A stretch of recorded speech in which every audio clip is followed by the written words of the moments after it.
Cette nouvelle édition de l'Africa 24 Football Club s'ouvre sur la phase retour des quarts de finale des compétitions interclubs de la CAF qui s'est tenue les 21 et 22 mars 2026. Sur ce plateau, nous recevons Franck Peck, journaliste sportif, avec qui nous allons décrypter ces quarts de finale. Bienvenue sur ce plateau, Franck. Merci Joël, salut à tous et à toutes. Également avec nous, Christian Dimade, journaliste, qui reviendra sur le suivi des dites compétitions. Bienvenue Christian. Merci et salut à tous les téléspectateurs. La phase retour des quarts de finale de la Coupe de la CAF a pris fin le 22 mars 2026. Dans ce reportage de la rédaction d'Africa 24 Sport, nous revenons sur le duel nord-africain opposant le CR Belouizdad d'Algérie à Al Masry d'Égypte. Fin de parcours pour Al Masry ce 21 mars. À l'issue d'un quart de finale retour en Algérie, en Coupe de la Confédération très disputée face au CR Belouizdad, qui s'est achevé sur le score de 0 but partout, le club égyptien est éliminé de la compétition en application de la règle du but à l'extérieur. Tout d'abord, j'aimerais remercier mon équipe pour cette performance qui n'a pas été facile d'atteindre face à un adversaire agressif et fort. En même temps, je remercie les spectateurs du club pour leur soutien. La rencontre était excellente et l'ambiance était exceptionnelle. L'accomplissement historique est correct. Je suis heureux d'être le chef de ce club et j'espère réaliser mon rôle. Avec le match nul 1-1 en aller, Al Masry devait à tout prix marquer dans ce quart de finale retour pour revenir dans la course à la qualification. Et les Égyptiens y étaient presque, notamment en première mi-temps.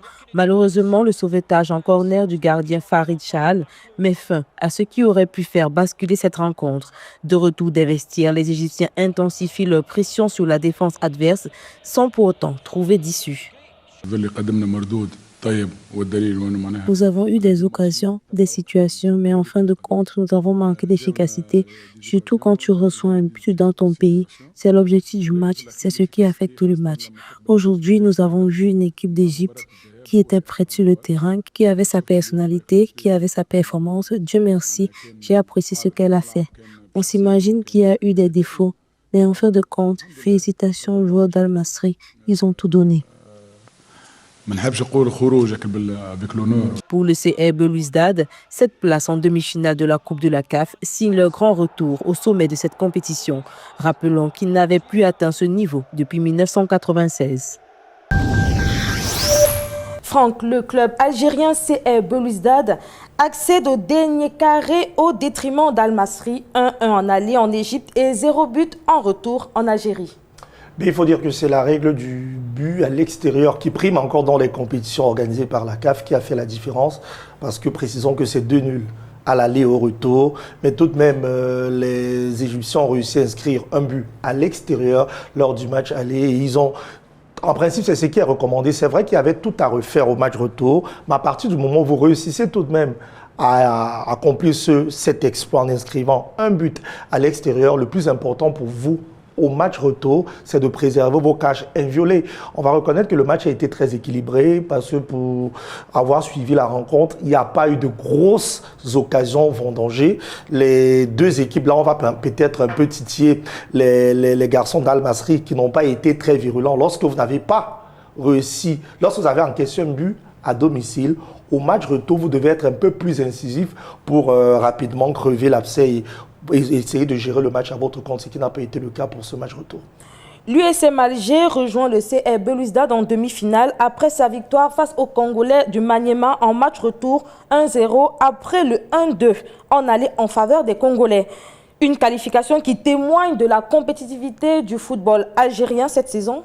Bien sûr, et il faut dire que même là, c'est toujours le but inscrit à l'extérieur. Parce qu'à l'aller, rappelons que l'USM Alger s'était fait battre par les Congolais de Maniema 2-1. Et au retour, ils ont marqué sans concéder le moindre but à domicile. Précisons aussi que cette défaite à l'aller était un peu perçue comme une grosse contre-performance parce que c'était la toute première défaite du corps algérois dans la compétition. Là, permettez-nous de tirer un coup de chapeau quand même à un joueur comme Chemalon, le Camerounais, qui a été impérial durant ce match retour. Parce qu'il faut dire que Le score peut sembler un peu flatteur en disant 1-0, comme si du côté de Maniema, il n'y a eu véritablement beaucoup de velléités offensives de la part du club congolais, mais la défense a été très prête. Et d'ailleurs, on va tirer un coup de chapeau à cette équipe qui a su marquer le but au moment où il fallait gérer la rencontre du début à la fin. La suite peut s'annoncer compliquée, mais ça témoigne quand même de l'expérience de cette formation de l'USM Alger et surtout de sa maîtrise des compétitions de haut niveau.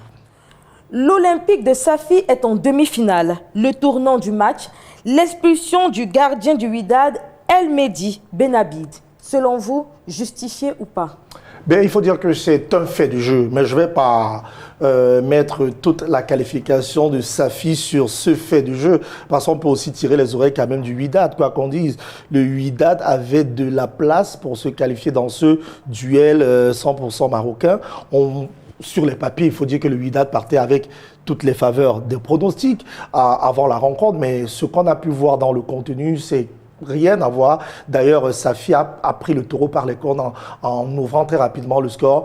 Salut aussi le Wydad, malgré l'infériorité numérique. Il faut dire que le Wydad a quand même réussi à revenir au score grâce à Hakim Ziyech qui a réussi à marquer un but pour sa formation.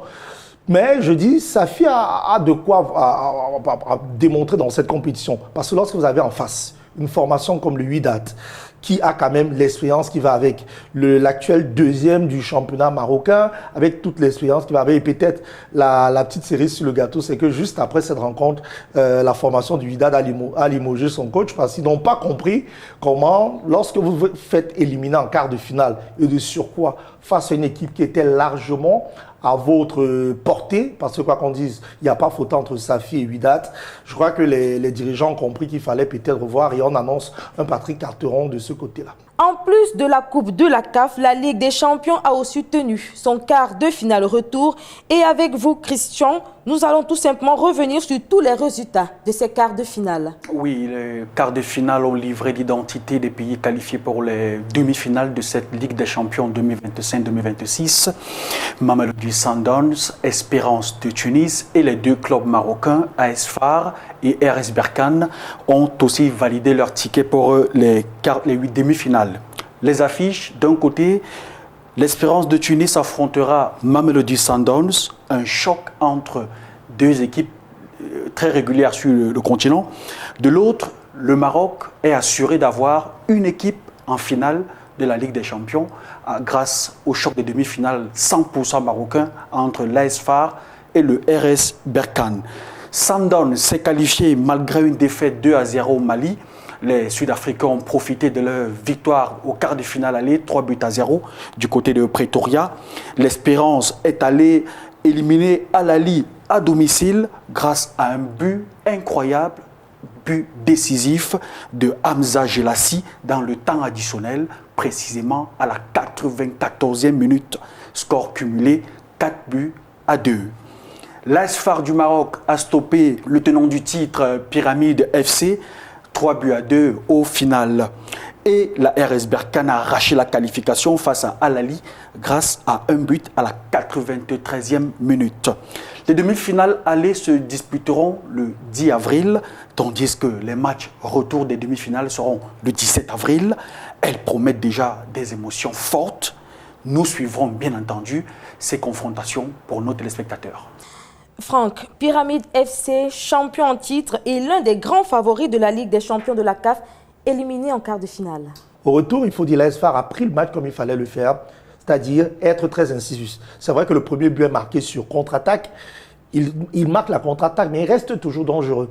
Après, il réussit à aggraver le score en début de seconde période, ce qui fait 2-0. Et en fait, il faut dire que du côté de Pyramide, on va peut-être faire le reproche à la formation d'avoir été très timoré.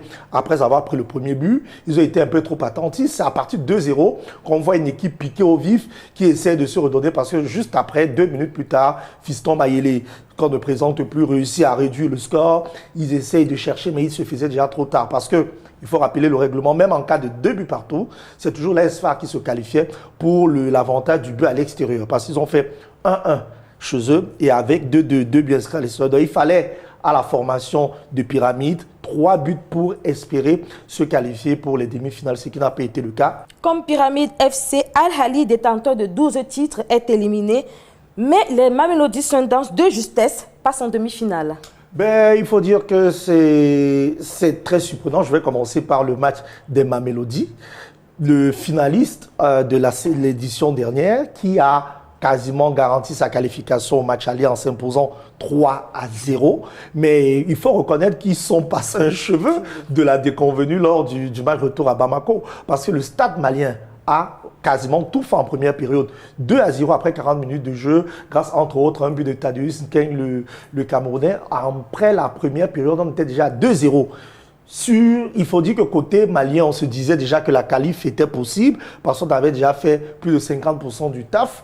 En revenant en deuxième période, à ce moment, le Mamelody a quand même fait montre d'une expérience parce que ils ont respecté leur adversaire en défendant durant tout le match comme des beaux diables, ce qui a permis au club sud-africain de rejoindre une fois de plus le dernier carré. Dernier qualifié dans la Ligue des champions de la CAF, RS Berkane.